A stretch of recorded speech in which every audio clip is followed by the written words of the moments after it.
बारामती पोटनिवडणुकीसाठी करुणा मुंडे या देखील निवडणुकीच्या रिंगणात आहेत। पार्थ पवार यांच्या फोनच्या नंतर करुणा मुंडे अर्ज मागे घेणार होत्या, मात्र 6 तारखेला धनंजय मुंडे यांनी फोन करून आव्हान दिलं, त्यामुळे निवडणूक लढण्याचा निर्णय घेतल्याचं करुणा मुंडेंनी म्हटलंय। त्यांच्यासोबत बातचीत केली आमच्या प्रतिनिधींनी।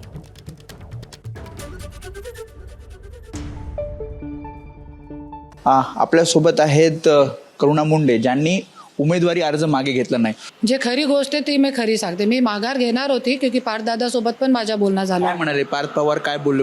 त्यांनी हे सांगितलं होतं की ताई तुम्ही माघार घ्या आणि आम्हाला सपोर्ट करा याच्यामध्ये, क्योंकि हे पोटनिवडणूक आहे आणि आमची दुःखातली निवडणूक आहे। तो मी विचार केला नाही, आपण कुठेतरी आज दादांनी सांगितलेला आणि पहिल्यांदा आज माझा बोलणं झालेला आहे। तो त्यांच्या शब्द ठेवण्यासाठी मी माघार घेणार होती, पण ते धन्या मुंडेच्या मी बघितलेला पोस्ट, काल मी 2 वाजता बारामतीमध्ये पोहोचली होती मुंबईतून। तो त्यानंतर मी बघितला पोस्ट की आज ते काँग्रेसचे नेत्याला आणि सगळं जे इनिशिएटिव्ह आहे ते आणि क्रेडिट जे आहे ते धन्या मुंडे घेत होता की हर्षवर्धन सपकाळ साहेबांना फोन करून आणि त्यांना काँग्रेसचे जे उमेदवार होते त्यांना माघार घेण्यात लावली आहे। धनंजय मुंडे जर हर्षवर्धन सपकाळांना फोन करत असतील तर अर्थात तुम्हाला सुद्धा त्यांनी फोन केला असेल की तुम्ही अर्ज मागे घ्या। नाही, त्यांना असं छोटेपणे वाटते ना त्याच्यामध्ये।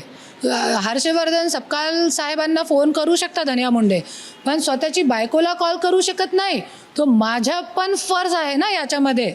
इतके मोठे पार्थदादा मला कॉल करू शकता है ना, त्यांचे मोठे मोठे नेत्यांनी मला समजावणी दिली आणि त्यांचं मी कौतुक करते, पण धन्या मुंडे जे माझा नवरा आहे ते मला कॉल करू शकत नाही, इतका त्यांना छोटापणे वाटतोय।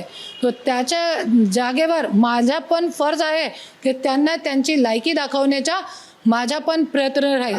कॅमेरामॅन अनिल संगारेसह मी वेदांत नेब, एबीपी माझा, मुंबई। एबीपी माझा, उघडा डोळे बघा नीट।